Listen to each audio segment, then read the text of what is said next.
Notre prochaine présentation, c'est par Roberto. Bonsoir, good evening everyone. My name is Roberto. I'm a data journalist at the CBC. Where are you again? Bonjour, je suis Jonathan Montpetit, je suis collègue à Roberto. Moi, je suis plus journaliste politique. Je connais pas grand-chose sur les données, donc c'est un peu que je fie beaucoup sur Roberto pour faire des reportages intéressants. So we are very thrilled to be your token anglophones for tonight. Thank you, Francis, for being very inclusive. We're going to talk about some stuff we did. What we're going to show you is not as technically impressive as some of the stuff you've seen. We're a really small team. In fact, it's kind of a one-man team. And I actually work for the National Investigative Unit in Toronto, but I'm based in Montreal. But for this election, they kind of led me to the Montreal newsroom so we could do some cool election stuff. Because elections rule. Like one of our colleagues said, it's like the Olympics, right? Constant coverage, and can do a lot of stuff. So I want to show you 3 things that we did, and they are simple. They are, but they're very honest and they're very earnest. And I just want to add that working with Jonathan is that's some of the best work I do is working with this dude, because it's a perfect alchemy between us of like the data, nerdy, statistical stuff, and John is just a genius at political science and politics and the whole thing. So together, we create some very happy content. So the first thing I want to show you guys is just a very simple line chart. Good old simple line chart. Nothing special about it, except that we were very happy with the story that it's told. And what you are seeing is the cumulative vote share of the forming parties in Quebec's industrial ridings specifically. What are Quebec's industrial ridings? It's this zone here that includes a little bit of the Montérégie. Help me out here. Centre-Québec.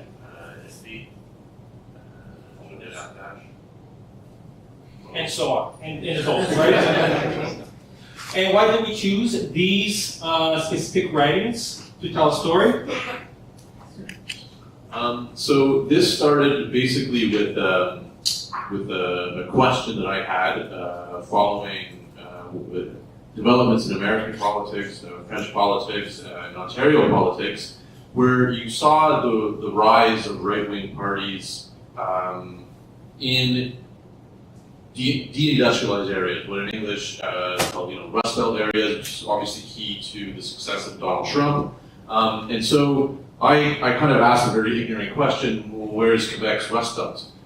So I went to an economist, Mario Perez, a genius, and he says, well, Quebec doesn't have a Rust Belt, but this is where it would be if it did have one. And basically, he explained to me is that this is an area that was heavily industrialized, fell on hard times in the early 1980s, and then what happened afterwards is that there was a rise in small businesses. The area kind of reinvented itself as kind of small-scale, mid-scale manufacturing, which allowed it to really pick up economically. So because it picked up economically, we wanted to see what effect that had politically.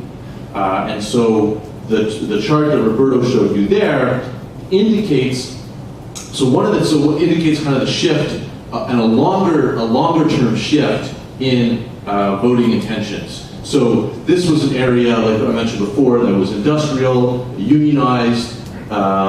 Many of the owners of the factories would have been Anglophone, and so you see the Parti Québécois have been doing quite well. But as the area changes, as the economic makeup of the area changes, that appeal of the Parti Québécois begins to decline, and as the power and the kind of culture, the entrepreneurial spirit begins to take root, you begin to see the rise of the CAQ. And this is an area where the CAQ kind of just swept the map in the last election.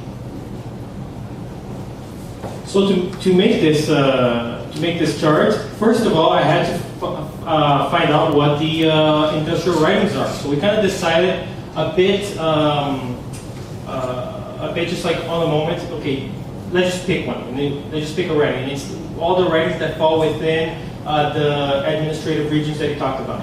The problem is that some writings, some circonscriptions actually straddle these administration boundaries. So we just have to, like, for the sake of just integrity, let's just pick all the writings that are at least touched within these regions. So I had to get the data. I had to go to the Élections Québec website, and this was before they put everything out in CSV. So I had to go back to page by page, going back to 1973, and scrape the results for each writing.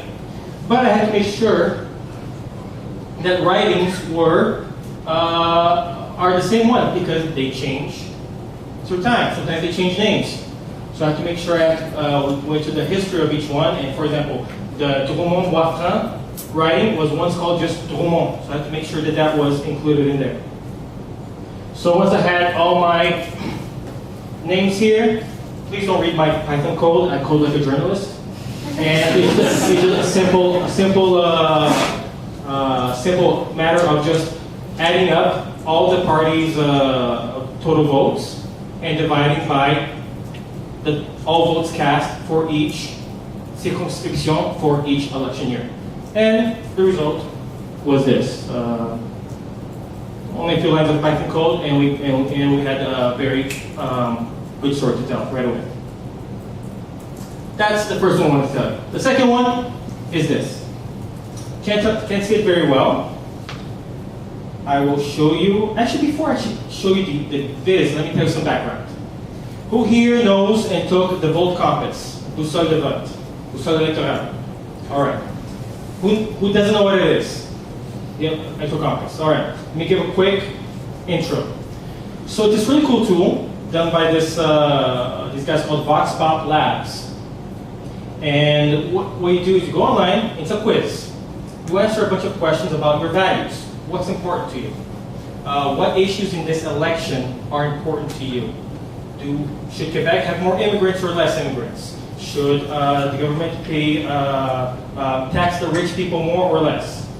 And then you answer all these questions, and it gives you a result on this Cartesian chart, and it compares you to where the main parties stand. This one is from the federal election, for example.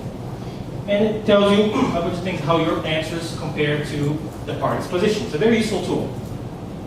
So, here at CBC Radio Canada, we work together with Boussole électorale. We hosted their app.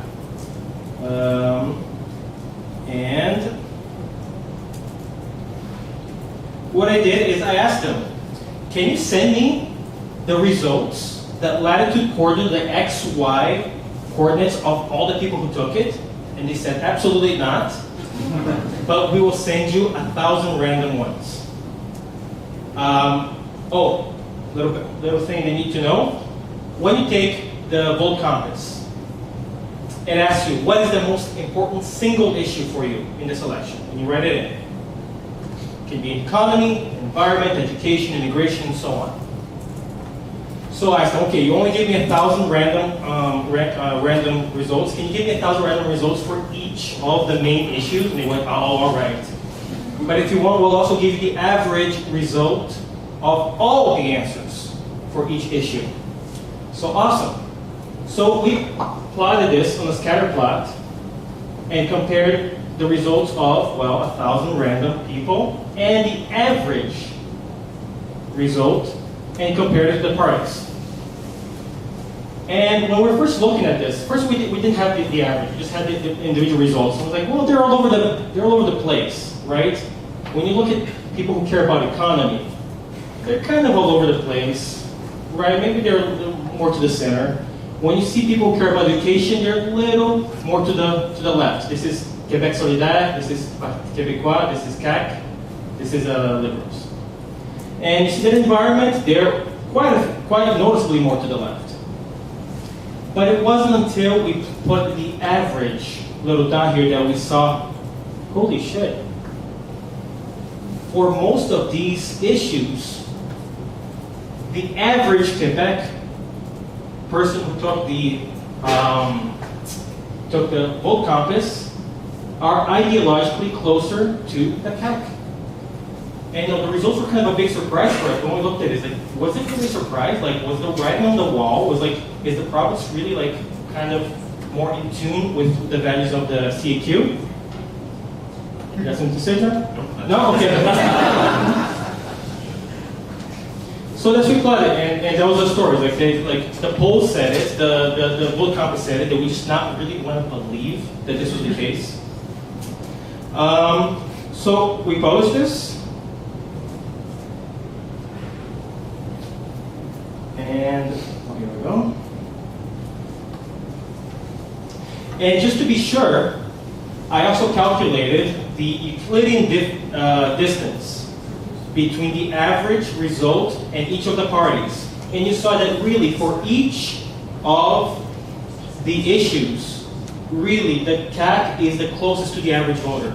This is the distance from the average voter, and the CAC really, other than the environment and language and independence, the CAC really was sort of the closest to the polls. Now, after I published this, a data nerd who I respect very much, and who I often go to for guidance, he said, "Roberto, cool chart, bro, but not good, not cool. Averages is really not the best way. The average result is really not the best way to measure this. It might be better to do another thing." And he actually sent me a nice chart to explain to him why averages are not the ideal way to do this. This data nerd I respect very much just happens to be in the audience tonight. So Nick, would you kindly explain to us how what you have done differently? Sure, thank you. Nicholas Christian, everyone.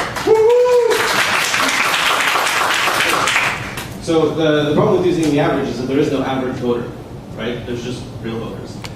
So I made a pretty simple sort of counterexample to using the average. If you have four parties laid out sort of in this hypothetical electoral compass, and you choose sort of I'm going to choose eight different voters, and you lay them out in kind of a fairly polarized pattern here. The average position of all these little X's, which are voters, is right here. It's the star. And if you take the Euclidean distance between the star and the nearest party, you get party B. So any party that positions itself close to the average is going to win the election, right? Well, no. Actually, A is the closest to the most votes. Because if you kind of take the sort of spatial assumption that people vote for the party that is closest to them, you can't just look at the average and then assume that everyone votes like the average.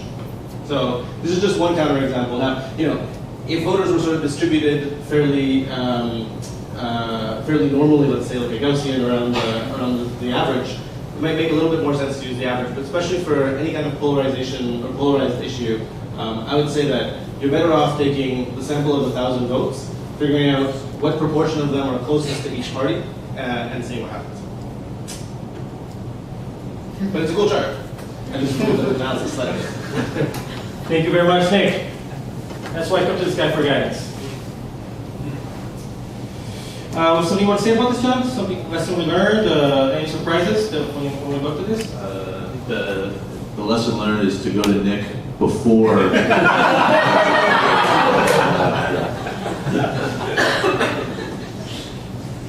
And finally, last thing we want to show you is, this is not what I want. Uh-oh, get it to my other windows. All right, Mac Geeks, how do we, Right tab. No, I'm in Chrome, I just can't find the other window I had. Where'd it go? Oh, here we go. I got this. No. How do I undo a closed tab? Oh, why? What? Who uses Safari? Why? I'll take less energy than Chrome. Undo a closed tab. Shift Command T. You want to do it? Wait, no, undo a closed tab. Shift Command T. Shift Command T. What's Control C? C. Control Z. Oh, undo. Okay. All right. So last but not least, it's we did this map of results by polling division, by bureau de vote, and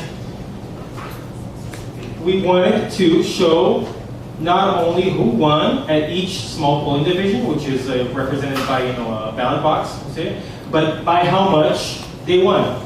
So it's color is the winning party, and the opacity is the how many votes they got. And you can compare the 2018 results to the 2014 results here, and see really not only on a macro level by writing, but also like almost by like block, by city block, by little neighborhood, how much, how your neighbors, how your community voted. But I didn't really just want to do yet another Coropleth interactive map. I don't know about you guys, but I'm kind of sick of those clickable maps where you are forced to find a story by working and clicking around and like, what was this one? Okay, what was this one? What was this one? Our job as journalists is to tell the story and to simplify it, right? By making the reader work to get information, I think it's kind of a cop-out. It's an abdication of our duties. So, but you can combine both. You can combine both best of both worlds. So we also want to make this a narrative experience. So we have these little navigation buttons here, where it takes you on the journey of the province, saying, here's how Quebec voted in 2014, and here's how it changed in 2018. And then we go into details. We say here the Liberals were big in 2014 because they do well in cities because of immigrants and Anglos. They also did pretty well here in the Estrie. But look how the CAQ took over. Let's look at the Montreal suburbs. West Island, Laval, they lost all this support. Let's take a look at how the CAQ got some support in Verdun and LaSalle, something to watch out for the next election, and so on and so forth. So we're telling a story about what the data shows that we found the most surprising and the most interesting, right? How the Quebec Solidaire got some support in Longueuil and in Sainte-Thérèse, and you can go in there and look at yourself, and if you want to go back to compare 2014, 2018, you can, and so on. And that was the whole point. And then if you don't care about what we have to say, you can explore it yourself. Go for it, have fun. But John was the one who picked out a lot of these interesting things because he's a political man.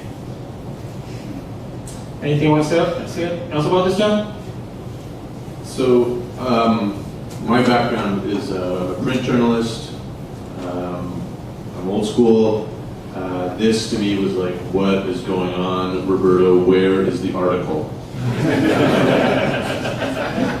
It's not, well, why can't I write 1,500 words about the election? And this, I think for me, and what's really neat about this, this way of storytelling is that you don't need an article. There's still a narrative there, but it's done mainly through visuals. We add a little bit of explanation where we need to. Here it looks better on the left. And certainly, I'm sure we're just, we need to scratch the surface of this kind of technology. But I think what was really nice is that we were able to kind of give our readers a tour of some of the more interesting facets of the election. It's something I really liked about the Radio-Canada and the Le Devoir, the visualizations, where you kind of have the kind of scrolling, kind of like take you through the charts. And the other thing I think that Roberto, the data that he kind of mobilized here, was that you're able to kind of deconstruct a little bit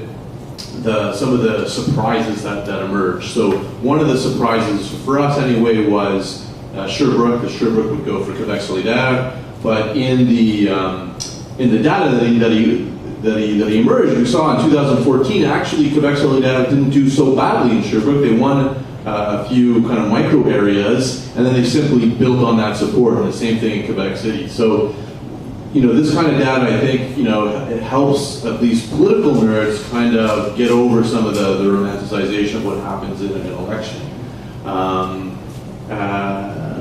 And yeah, I think, for me as a writer, it's really exciting to see this kind of technology kind of be suddenly at my service.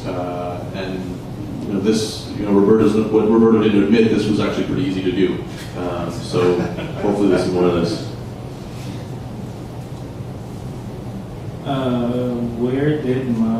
Here we go. So, thankfully, I will show you an early version of this.